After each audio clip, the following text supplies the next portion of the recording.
And states may be allocated additional funds to achieve the objectives, sir, as raw material and movement of people are essential for manufacturing sector to achieve economies of scale. Though goods transport is allowed, sir, there are large obstructions to such movement, as many states have been enforcing stricter measures on migrant labor and such movements.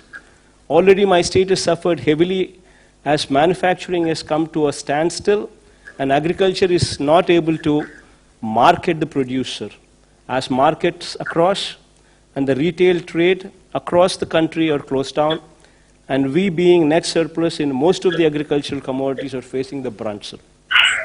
Sir, we have provided a minimum support price for almost all agricultural produce due to the above situation, and because of such support, our finances are severely affected. And our consumption is limited, sir. The restrictions on interstate transport of goods has to be fully removed by all the states, and a situation has to come, sir, when a truck driver, without fear, should be in a position to travel anywhere with his goods without fear of being detained or quarantined, sir. We may all agree that the economy cannot be revived unless there is free movement of goods, migrant labor, and for this interstate boundaries must erase, sir. Sir, public transport is another sector which is affected unless restrictions on public transport across the states is lifted, sir. Movement of persons for attending to their work will be a major problem. Many people commute to their work, including the migrant labor, and if it is not allowed, sir, economy will not come back to normalcy. Sir, currently we've seen a situation where migrants are moving back to their original states. But if they don't come back once again to the states where they were earlier working, normalcy could never come back, sir. And for this, the stigma and the fear should go, sir. So sufficient physical distance inside the buses may, however, be maintained. Masks and sanitizers may be made mandatory in public transport. Similarly, sir, shopping centers can also be allowed to function with physical distancing and masks made compulsory, sir. Sir, while framing standard operating procedures, following points may be kept as the central idea, sir. Norms regarding physical distancing, norms regarding usage of masks, personal hygiene, special focus on rural and urban sanitation, sir. So the measures of upgrading our health infrastructure, sir, what I've just spoken about it some time back, sir, will cost us around 16,000 crores of rupees, sir. Being a new state, we would require support of the union government in achieving this objective. But, sir, apart from what you fund, sir, if the union government can support us by way of interest-free or low-interest loans with long-term repayment period, then we can achieve this objective easily, sir. All our hospitals would be upgraded to the national standards from the village level to the teaching hospitals, and we would in turn build 16 more teaching hospitals, what would be the need of the hour, sir. Sir, we would also request that such loans towards health infrastructure, sir, may not be made part of the FRBM limits, so as to give us flexibility in ensuring other sectors do not face such fund crunch, sir. Sir, coming to MSME sector, sir. See, MSME, sir, MSME sectors is one sector, sir. In our state, we have around about 97,000 MSME units, sir, which deploy almost 9,70,000 people. Meaning to say, sir, every unit employs 10 people, sir, approximately. Sir, until and unless this sector is protected, until and unless this sector is handheld, this sector will collapse. Just imagine, sir, in our state, 97,000 units, which employ almost 10 lakh people. If this sector comes to a standstill, there will be unemployment everywhere, sir. So my suggestion, sir, if for your consideration connected to MSME, sir, for 6 months, sir, for 2 quarters, if you can handhold this sector, maybe, every MSME unit has 10 employees in it, sir. Maybe 10,000 rupees per employee for maybe 6 months. will take care of at least 30 to 40% of their salary requirements without having to retrench anybody, sir. Otherwise, people would be just forced to remove them from jobs. Maybe complete interest subvention for 6 months, sir. For 2 quarters will help the sector in a big way, sir. So as far as agriculture is concerned, sir, MSP is to be extended to more number of crops, including horticulture, sir. And procurement limits may be enhanced from the current 30% to at least 50%, sir, along with immediate opening up of wholesale and retail markets, sir. This goes a long way, sir. Sir, I would like to also state that our state finances have been severely affected, sir, which also requires your generous support. As, sir, if states are healthy, so are the people of the country, especially the downtrodden, sir. So this, by and large, is the conclusion, sir. I urge you to consider the above suggestions while relaxing the lockdown measures, as I have outlined above, to ensure all the citizens go back to their normal life and the symptomatic persons are handled by the health system through self-awareness so that the country gets back to the track, sir. Thank you, sir.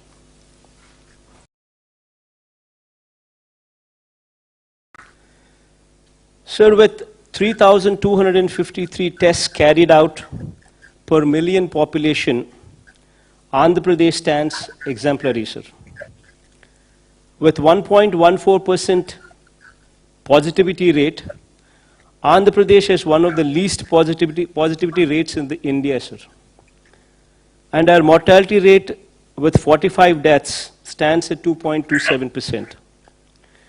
3 rounds of syndromic survey have already been completed in our state, and approximately 30,000 people have been identified as vulnerable by our volunteers, ASHA workers, and ANMs. And we have tested all these cases as well, sir. Sir, having said all these, sir, however, after 6 weeks of lockdown, we need to look back at what we have learned and how we need to move further. Sir, in my experience handling COVID response in my state, I strongly believe that, sir, first and foremost, if we need to get back to normalcy, the stigma over corona-positive persons has to end, sir. Until and unless this fear and this stigma ends, we will not move forward.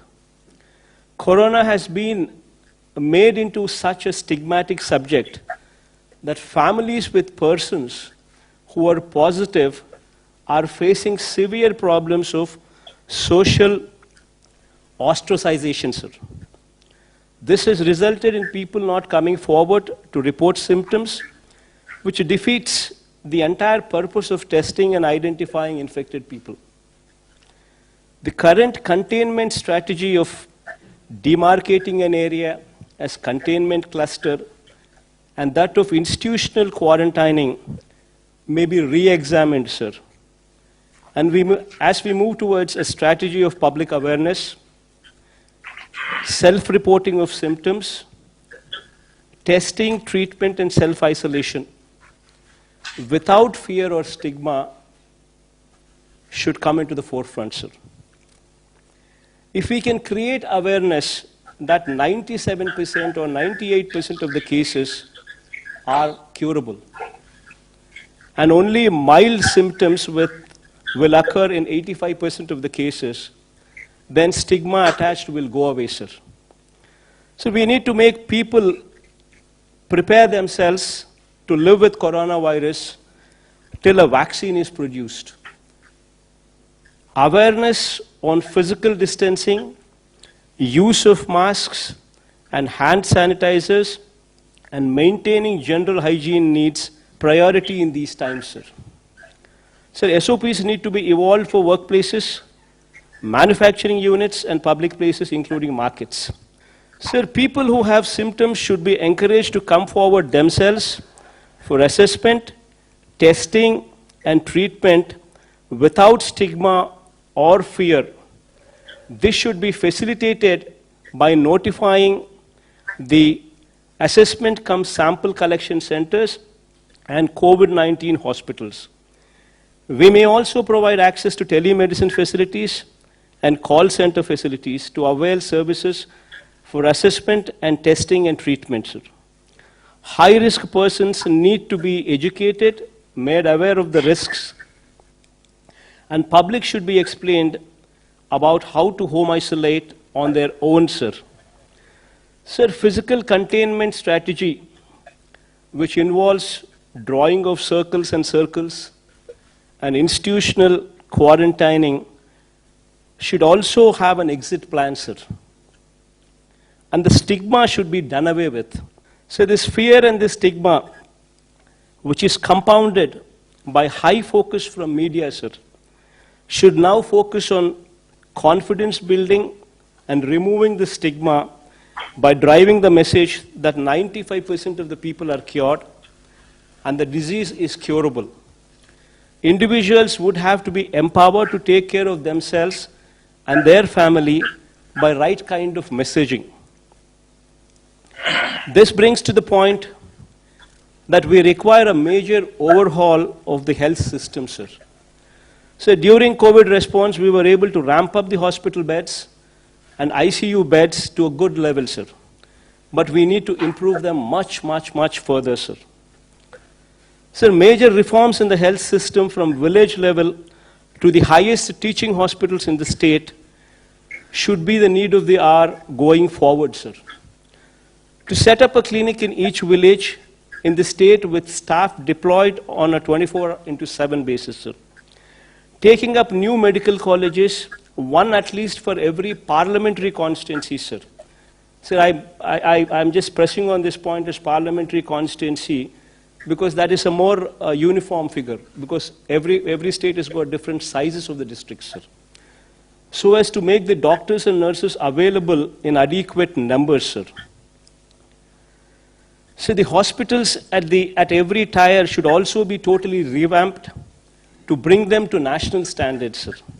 Sir, our health infrastructure at village level should be strengthened in such a way that if any person is having any symptoms, they should be in a position to access the village clinics, get an advice, followed by treatment, sir. Similarly, sir, we need to keep our villages and towns clean, sir. This requires a major pumping of funds to the local bodies to maintain cleanliness and ensure that environment in both urban and rural areas are clean and hygiene. This is very much in line with your ideals, sir, of Swachh Bharat.